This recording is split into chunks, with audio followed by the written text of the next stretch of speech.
Dans cette vidéo, nous allons voir l'élasticité de la demande comme application du calcul différentiel.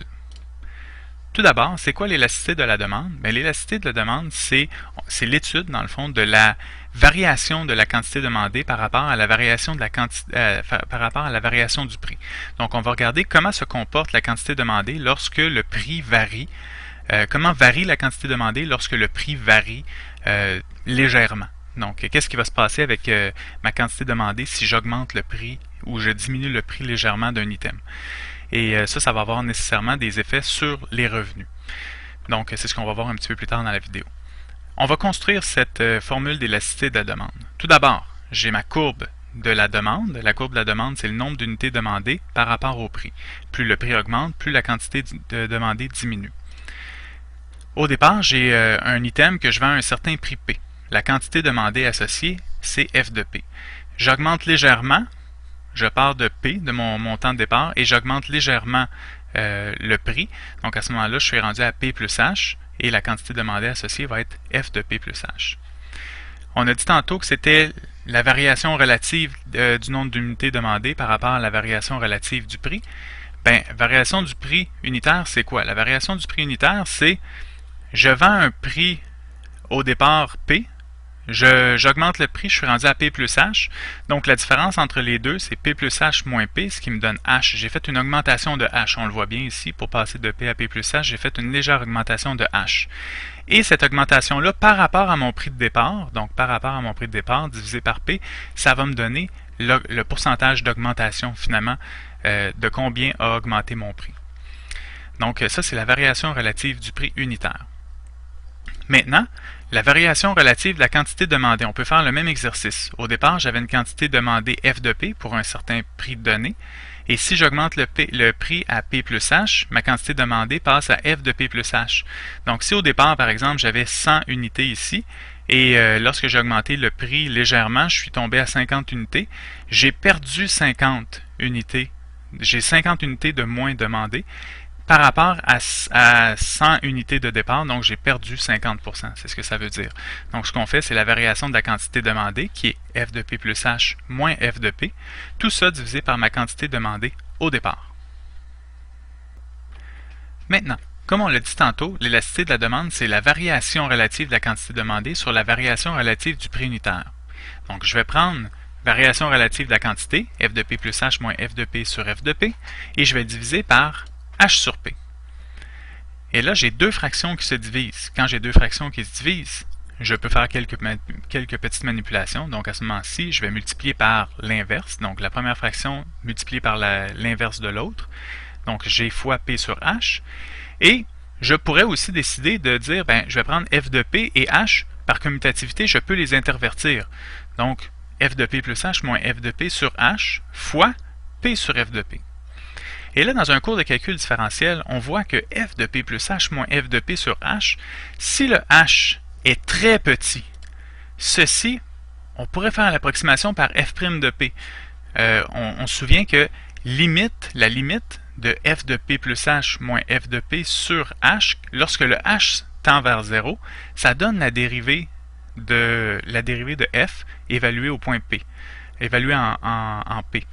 Donc à ce moment-ci, on a f de p plus h moins f de p sur h qui se rapproche, puisque le h est très petit. Vous vous souvenez, j'ai parlé tantôt d'une légère augmentation du prix unitaire, pas une augmentation énorme, mais une légère augmentation du prix unitaire. Donc le h est très petit par rapport au prix.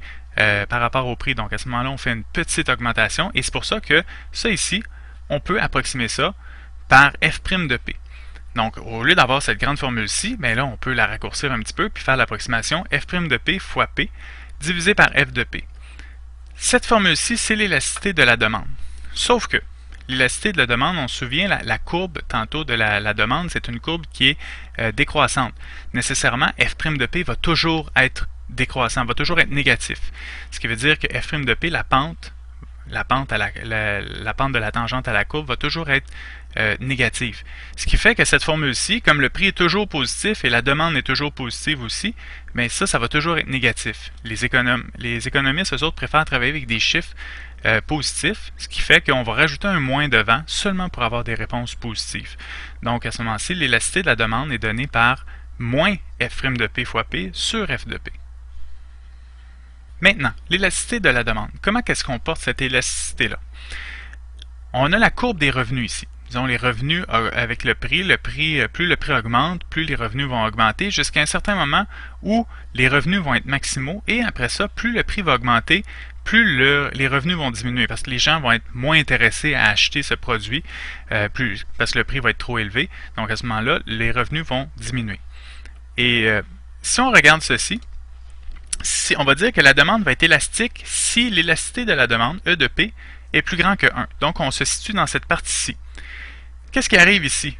Mais on constate que si mon prix, par exemple, est ici, je fais une légère augmentation, qu'est-ce qui se produit? Une légère augmentation, on peut le voir aussi avec la pente de la tangente, à ce moment-ci, c'est décroissant. Donc, une légère augmentation, qu'est-ce qui se produit avec mon revenu? Mon revenu va diminuer à chaque fois.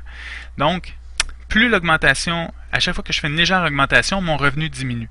Donc, je ne serais pas intéressé à augmenter mon prix si je suis avec une demande élastique parce que mon revenu va diminuer. Et inversement, ben là, si on diminue le prix, le revenu augmente, donc on parcourt la courbe à l'inverse. Si la demande est inélastique, on se situe du côté gauche ici. Donc, la demande est inélastique, mais à ce moment-ci, là, je suis intéressé à augmenter le prix parce que à chaque fois que j'augmente légèrement le prix, la demande fait en sorte que mon revenu va augmenter. Donc, une légère augmentation du prix, les gens continuent de l'acheter, et comme ils continuent d'acheter mon produit, en aussi grand nombre, les gens, entre guillemets, en aussi grand nombre, à ce moment-ci, les revenus vont augmenter. Et inversement, si je diminue mon prix, mes revenus vont aussi diminuer, parce que là, on regarde la courbe dans l'autre sens. Et le prix unitaire, c'est lorsque je suis finalement rendu en haut, une légère augmentation ou une légère diminution n'affecte pas le revenu. Okay? Donc, c'est lorsque on a une élasticité qu'on va dire unitaire. Faisons un petit exemple. Considérons la fonction de prix des cuisinières. Donc, j'ai choisi un item, les cuisinières suivantes. Ici, on a le prix qui est égal à moins 0,01x plus 800. Donc, le prix est donné en fonction de la quantité demandée, où P est en dollars et X le nombre d'unités demandées. Le prix est égal à moins 0,01x plus 800. Et l'élasticité de la demande, c'est en fonction du prix. Donc, je dois avoir la demande. F de P, c'est la quantité demandée. Donc, moi, c'est le prix en fonction de la quantité demandée, alors que je dois avoir plutôt la quantité demandée en fonction du prix. Pour utiliser F de P et F' de P, il me faut la quantité demandée en fonction du prix. Je dois donc isoler mon X. C'est ce que je fais ici, en envoyant mon 800 de l'autre côté et en divisant par moins 0,01. J'isole mon X, et mon X, c'est quoi? C'est ma quantité demandée, mon F de P. J'aime pas travailler avec cette fraction-ci. Ce que je vais faire, c'est que je vais séparer en deux fractions avec le même dénominateur. Et P divisé par moins 0,01, ça me donne moins 100P. Puis 800 divisé par moins 0,01 avec le moins devant, ça va me donner 80 000. Et ça, c'est quoi? C'est ma fonction F de P. Je prends cette fonction-ci, je dois la dériver pour utiliser l'élasticité, donc moins 100. Et tout ce que j'ai à faire maintenant, c'est regrouper tout ça dans la formule d'élasticité de la demande. Donc, remplacer le F' de P par moins 100, le P par P. Tout simplement, le P, c'est le prix. F de P, c'est moins 100P plus 80 000. J'ai donc ma formule d'élasticité de la demande. Maintenant, on serait peut-être intéressé de savoir, en utilisant cette formule-ci, comment va se comporter l'élasticité pour des prix donnés. Par exemple, pour 300. Disons que je charge 300 $ pour le prix de ma cuisinière. Une légère augmentation du prix, qu'est-ce qui va se produire? Donc, je remplace le prix 300 $ là-dedans et j'obtiens 0,6. 0,6 est plus petit que 1. Donc, l'élasticité de la demande, donc l'élasticité dans ce cas-ci, nous dit que on a obtenu 0,6 qui est plus petit que 1. La demande est donc inélastique. Et qu'est-ce qui se produit avec une demande inélastique? Ça veut dire qu'une légère augmentation du prix, donc si je suis à 300 $ et que je décide d'augmenter légèrement le prix, qu'est-ce qui va se produire? Mes revenus vont augmenter, tout simplement. Si je suis à 400 $ et que je décide d'augmenter le prix légèrement, qu'est-ce qui se produit? Là, l'élasticité nous dit qu'on a une demande qui est unitaire. Et qu'est-ce qui se passe avec les revenus? Les revenus sont stables. Et si j'ai une élasticité de 1,67 pour un prix de 500 $. Donc, si je demande 500 $ pour... si mon prix est de 500 $ et je décide de faire une légère augmentation, là, ce qui va se produire, c'est que j'ai une demande qui va devenir élastique. Une demande élastique, ça veut dire que le marché, la demande va être affectée en plus grand nombre, dans le fond, plus drastiquement.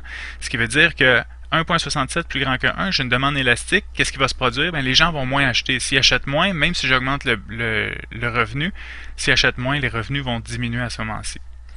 C'est ce qui met donc fin à la présentation.